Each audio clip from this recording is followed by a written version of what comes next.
Welcome, artists. This is another Elements of Art video. We are working on the element of art value this week, which has to do with the degree of lightness and darkness of colors and grays. So as we talk about light and dark, this is one of the most important elements of art for us to understand as artists, because light and dark is what gives our artwork dynamic range. It's what helps make it look realistic. If you look at this work of art by Vermeer, it's called A Girl with a Pearl Earring. He had this studio where he worked. He was kind of a hermit type guy, and he just kind of worked in this one place, but he had this beautiful window where he would have his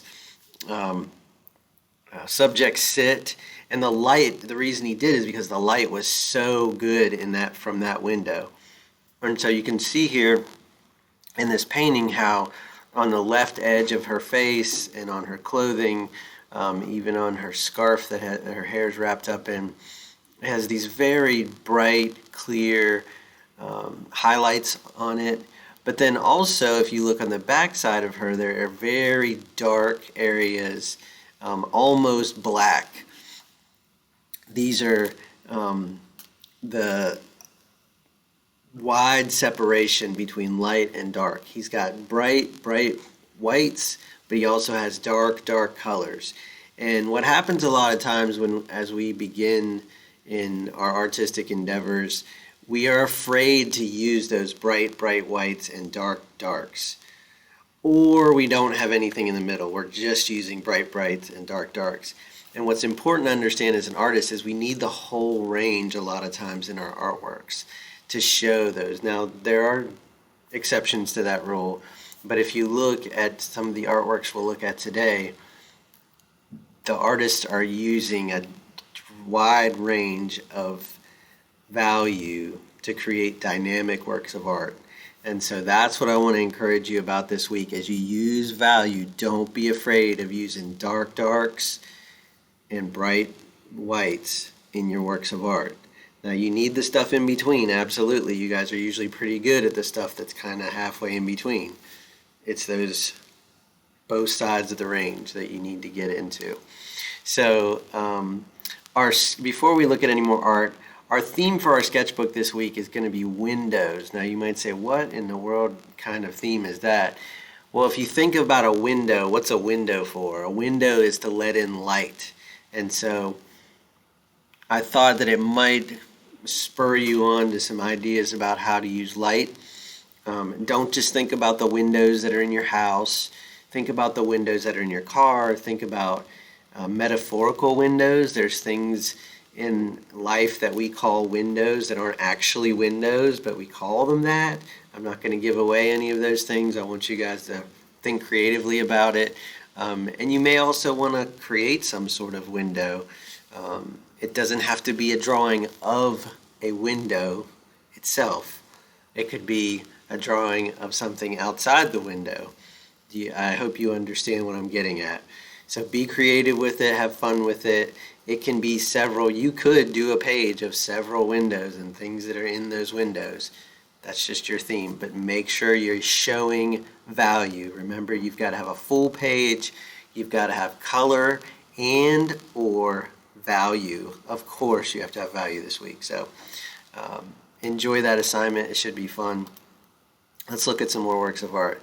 Here we have a just graphite self-portrait of Kathy Kolowitz, The reason I chose this is because it shows a really good range of darks. Look at her eyes, these shadows here on the left side of her face, her nostrils, in her lips right here. She's got some really darks, and even in her wrinkles, she's not afraid to show she's a wrinkly old lady. That's okay. I love the honesty of artists. But she's also got some bright whites here on where the light's shining in on the top of her eyelid there, on her lip. And there's lots and lots of mid-tones from all different variations. So it's a good example of a wide range of values. Now this one on the right here This is not a super complicated work of art by Charles Sheeler, but I like it because it shows this idea of the light's coming in this way, it's hitting these buildings. All of the colors are a little different on the buildings. There's like light beige, there's some white, there's some light blue, there's some gray, but they're all light colors. And then you turn around the side of the buildings where the light's not hitting, and all of those colors get darker. And so there's either mid-tones or much darker tones. And so it's a good example of value. And our last slide here is just ways for us to create value. You guys who are in Art 1 this semester, we have done value scales quite similar to this. You've got stippling, which is you putting dot after dot after dot on your paper to cover the area, which is a very effective way. You have a lot of control with stippling, but stippling also takes a lot of time. So if you're going to do stippling, you've got to be invested in your artwork. I remember when I was in high school, there was this kid who was like the artist in the school. He was a senior when I was a freshman, and he worked on this work of art probably 12 by 18. He probably worked on it half the year because he was stippling all of the shading on it, and I would see him around the school, and it turned out amazing.